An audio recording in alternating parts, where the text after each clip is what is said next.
ഇപ്പോൾ ചെന്താമരയിൽ നിന്ന് പ്രാഥമികമായ മൊഴി രേഖപ്പെടുത്തിക്കൊണ്ടിരിക്കുകയാണ്. ചോദ്യം ചെയ്യൽ തന്നെയാണ് ഇപ്പോൾ നടന്നുകൊണ്ടിരിക്കുന്നത്. പ്രതി കുറ്റം സമ്മതിച്ചിട്ടുണ്ട് എന്നത് ആണ് ഇപ്പോൾ പുറത്തുവരുന്ന വിവരം. അതോടൊപ്പം എന്തുകൊണ്ടാണ് ഇങ്ങനെ ഒരു കുറ്റകൃത്യത്തിലേക്ക് കടന്നത് എന്നുള്ളതാണ്. നേരത്തെ ഹരി സൂചിപ്പിച്ചതുപോലെ 2019 ആയിരുന്നു സജിത എന്ന അയൽവാസിയെ ചെന്താമര കൊന്നത്. അതിന് കാരണം തൻ്റെ ഭാര്യ പിരിഞ്ഞു പോകാൻ കാരണം സജിതയും കുടുംബവും എന്നാണ് ഈ ചെന്താമര കരുതിയിരുന്നത്. നീണ്ട മുടിയുള്ള സ്ത്രീയാണ് തൻ്റെ കുടുംബ വഴക്കിന് കാരണം എന്ന് ഏതോ മന്ത്രവാദി ചെന്താമരയോട് പറഞ്ഞുവെന്നും ഇതേ തുടർന്നാണ് സജിതയെ സംശയത്തിൻ്റെ പേര് കൊലപ്പെടുത്തിയത് എന്നുമുള്ളതാണ് വിവരം. ഇത് 2019 നടന്ന കൊലയാണ്. ഈ 2019 നടന്ന കൊലപാതകത്തിൽ ആണ് ഇപ്പോൾ ജാമ്യത്തിലിറങ്ങിയത്. മാത്രവുമല്ല, ഈ കേസിന്മേലുള്ള വിചാരണ ആരംഭിക്കാനിരിക്കുന്ന ഘട്ടത്തിൽ കൂടി ആയിരുന്നു ചെന്താമര മറ്റൊരു കുറ്റകൃത്യം കൂടി ചെയ്തത്. ഇതിന്റെ പേരിൽ ആണ് സജിതയുടെ ഭർത്താവ് സുധാകരൻ ഒപ്പം അമ്മ ലക്ഷ്മി എന്നിവരെ കൊലപ്പെടുത്തുകയും ചെയ്തത്. ഈ 2019 സജിതയോടുണ്ടായിരുന്ന അതേ പക അത് തന്നെയാണ് ഈ കുടുംബത്തോടും ഉണ്ടായിരുന്നത്. മാത്രവുമല്ല, ഈ ജാമ്യം ലഭിച്ചതിന് ശേഷം ജാമ്യ ഉത്തരവ് ലംഘിച്ചുകൊണ്ടാണ് ഈ ചെന്താമര ഈ പ്രദേശത്തേക്ക് എത്തിയത്. അതായത് ജാമ്യ ഉത്തരവ് അനുസരിച്ച് ഈ നെന്മാറ അടക്കമുള്ള പോലീസ് സ്റ്റേഷൻ പരിധിയിൽ പ്രവേശിക്കാൻ പാടുള്ളതായിരുന്നില്ല. എന്നാൽ അവിടെ എത്തുകയും അങ്ങനെ ഈ കുടുംബത്തെ അടക്കം ഭീഷണിപ്പെടുത്തുകയും ഒക്കെ ചെയ്തിരുന്നു. പക്ഷേ ഇങ്ങനെയൊരു കൊല നിർവഹിക്കും ചെന്താമര എന്ന ആരും കരുതിയിരുന്നില്ല എന്ന് വേണം മനസ്സിലാക്കാൻ. എന്നാൽ ഈ സുധാകരനും കുടുംബവും പരാതിപ്പെട്ടിരുന്നു പോലീസിൽ എന്നാണ് ഇവരുടെ മക്കൾ പറയുന്നത്. ആ പരാതി വേണ്ടത്ര ഗൗരവത്തോടെ പോലീസ് എടുത്തില്ല. അതാണ് ഇങ്ങനെ ഒരു കൊലപാതകത്തിന് കാരണമായത് എന്നുകൂടിയാണ് ഇവരുടെ മക്കൾ, അതായത് സുജാതയുടെയും സുധാകരൻ്റെയും മക്കൾ അഖിലയും അതോടൊപ്പം തന്നെ അതുല്യയും നേരത്തെ വ്യക്തമാക്കിയിട്ടുള്ളത്. അവരുടെ പ്രതികരണം അനുസരിച്ച് കൃത്യമായ പരാതി പറഞ്ഞിരുന്നു. സുധാകരൻ പോലീസിനെ അറിയിച്ചിരുന്നു. കഴിഞ്ഞ ഡിസംബർ 29 നെന്മാറ പോലീസ് സ്റ്റേഷനിൽ ഇത്തരത്തിൽ സുധാകരൻ പരാതി നൽകിയത് എന്നാണ് മക്കളായ അതുല്യയും അഖിലയും വ്യക്തമാക്കുകയും ചെയ്തത്.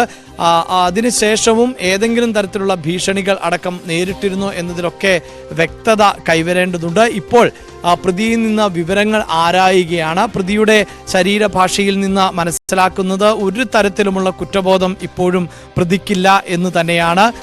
വളരെ കൃത്യമായി ആസൂത്രിതമായി ഉറപ്പിച്ചു നടത്തിയ കൊലപാതകം എന്ന് തന്നെയാണ് മനസ്സിലാക്കേണ്ടത്.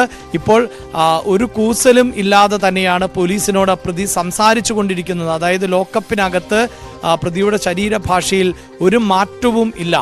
വളരെ സാധാരണ നിലയിൽ ഉള്ള ഒരാളെ പോലെ തന്നെയാണ് പ്രതി സംസാരിച്ചു കൊണ്ടിരിക്കുന്നത്. കുറ്റകൃത്യത്തെ സംബന്ധിച്ച് പോലീസ് വിവരങ്ങൾ പ്രാഥമികമായി ചോദിച്ച് മനസ്സിലാക്കുകയാണ്.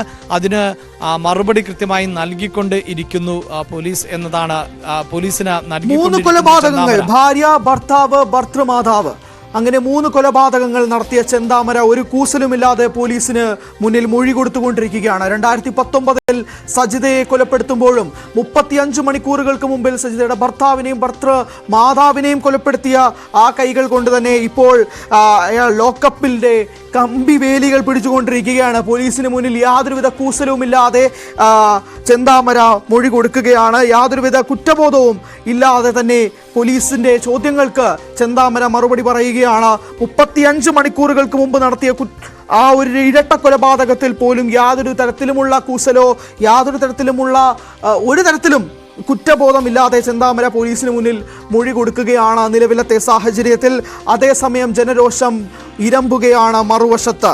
ഈ ഒരു കൊലപാതകങ്ങൾ 2 പെൺകുട്ടികളെ അനാഥരാക്കിയ ഈ ചെന്താമര നിലവിൽ നെന്മാറ പോലീസ് സ്റ്റേഷനിൽ ലോക്കപ്പിനുള്ളിൽ പോലീസിന് മൊഴി കൊടുത്തുകൊണ്ടിരിക്കുന്ന സാഹചര്യത്തിൽ 3 കൊലപാതകങ്ങൾ നടത്തിയ ചെന്താമര, സൈക്കോപാത്ത് ക്രിമിനൽ, ഒരു തരത്തിലും കൂസലില്ലാത്ത ചെന്താമര നിലവിൽ ലോക്കപ്പിനുള്ളിലാണ്.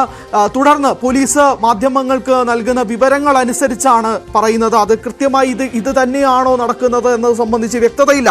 പോലീസ് മാധ്യമങ്ങൾക്ക് നൽകുന്ന വിവരം അനുസരിച്ച് മജിസ്ട്രേറ്റിന് മുന്നിൽ ഇന്ന് ഹാജരാക്കില്ല, നാളെ ഹാജരാക്കും, വൈദ്യപരിശോധനയ്ക്ക് വിധേയനാക്കി എന്നത് സംബന്ധിച്ചാണ്. പക്ഷേ കൃത്യമായ സുരക്ഷ കണക്കിലെടുത്തുകൊണ്ട് മാത്രമേ പോലീസ് നീങ്ങുകയുള്ളൂ. മാത്രമല്ല, അഭിലാഷ് സൂചിപ്പിച്ചതുപോലെ തന്നെ ഈ ജനരോഷം നെന്മാറ പോലീസ് സ്റ്റേഷനിൽ ഇരച്ചു കയറുന്നതിന് മുൻപ് തന്നെ പ്രതി ചെന്താമരയെ ലോക്കപ്പിനുള്ളിലേക്ക് എത്തിക്കാൻ പോലീസിന് സാധിച്ചു എന്നുള്ളത് തന്നെയാണ്. കാരണം ചെന്താമരയെ പിടികൂടി എന്ന വാർത്ത വന്നതിന് ശേഷം നെന്മാറ പോലീസ് സ്റ്റേഷനിലേക്ക് ജനങ്ങൾ ഇരച്ചു കയറുകയായിരുന്നു. ആ ഒരു ഘട്ടത്തിലേക്ക് പോലീസിന് അതിനു മുമ്പ് തന്നെ, ഈ ജനങ്ങളുടെ മുന്നിലേക്ക് എത്തുന്നതിന് മുൻപ് തന്നെ ആ ഒരു ഘട്ടത്തിലേക്ക് ചെന്താമരയെ ലോക്കപ്പിനകത്തേക്ക് കയറ്റാൻ പോലീസിന് സാധിച്ചു എന്നുള്ളത് തന്നെയാണ്. ഈ സംഘർഷ സാധ്യത, നിലവിലത്തെ സാധ്യത അത്രമേൽ ഭീകരമാണ്.